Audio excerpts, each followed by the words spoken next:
The seminar started with Father Michel telling about his background and how he served in different parts of the world to promote dialogue.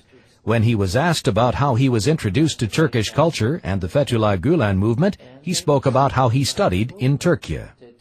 Teaching in Turkey in 1986, we had an academic agreement between the Gregorian University in Rome and Ankara University in Ankara.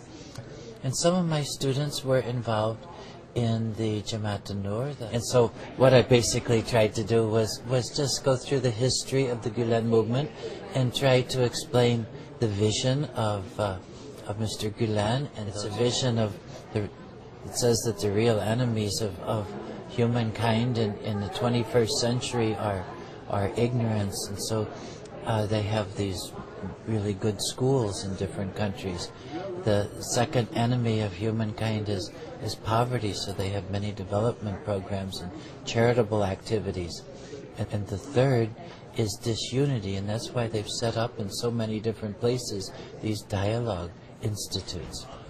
Father Michel also spoke about how he came across the Gulen movement schools while serving in Indonesia in Zamboanga. He indicated that the region is not safe, but when he came across the Filipino-Turkish School of Tolerance, he was surprised to see such an organization in a place where tolerance is not very common. The Reverend said in this particular school, 50% of the students are Muslim, 50% are Christian, and teachers are also from diversified backgrounds. With some questions from the audience, he tried to explain how the Gulen movement schools work around the world. He mentioned the school in northern Iraq, where most of the clashes take place nowadays. At the end of the conference, various questions from dialogue in Christianity to Abrahamic religions were answered by Father Michel. Marywood College President Sister Ann Munley also delivered a short speech in the event. Sociologist.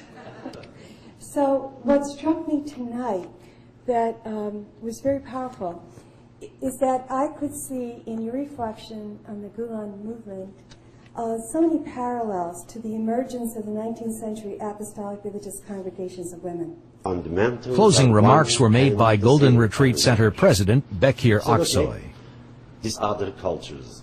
Muslims, if they would like to be successful in this country, have to practice their own culture.